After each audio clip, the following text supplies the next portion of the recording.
જણાને જાવું પડશે, નકર બાકીમાં આપણને કઈ વસ્તુ નહીં આપે. એવું કઈ ન હોય, ઈ તો એને દુકાન હાંકવી હોય તો બાકીમાં વસ્તુ આપે. પણ લ્યા વ્યવહારમાં જાવું પડે, એકલું ખાવાનું ન વિચારવાનું હોય. તો પણ તમે વ્યવહારમાં જાવ ને, મારે તો ખાવાનું જ વિચારવાનું હોય ને. તું શેઠ છો કે હું શેઠ છું? એ તમે તો હું કહું ને એમ જ થશે. હું માથાકૂટ છે. જોવો ને ભોળા દાદા મને કે તું દુકાનના ઉદ્ઘાટનમાં જા અને ઈ બકુલભાઈ ઘરે જમવા જાય. દુકાનનું ઉદ્ઘાટન તો થઈ ગયું. હે, દુકાનનું ઉદ્ઘાટન થઈ ગયું? હા. તો તમે સેવડો પેંડા ખાઈ દેવાય છે ને? ના રે ના, હું કાઈ સેવડો પેંડા ખાવા નથી ગયો. સેવડો પેંડા ખાવ તો હું ધરાઈ ન જાવ, પછી બકુલભાઈ ઘરે હું મારથી ખવાય? આ ઈ હાસો. તો હવે તો મારે બકુલભાઈ ઘરે જમવા આવવાનું ને. એ હા, તો હાલો હાલો, મોડું હું કામ કરવું, બકુલભાઈ ઘરે જમવા વયા જાવી. એ હારું હાલો.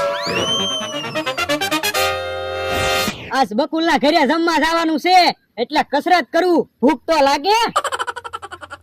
1 2 3 4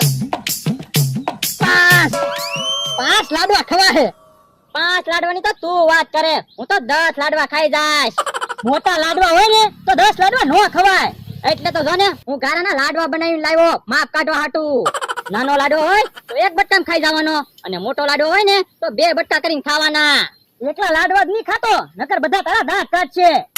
એટલે એમ તો મને ખબર પડે, પેલા થોડાક દાળ ભાત ખાઈશ, પછી 4-5 લાડવા ખાઈ લઈશ, વળી પાછા થોડાક દાળ ભાત ખાઈશ અને 4-5 લાડવા ખાઈ લઈશ. એટલે કોઈ ખબર નહીં પડે હું કેટલા લાડવા ખાઈ ગયો. ઈ વાંધો નહીં.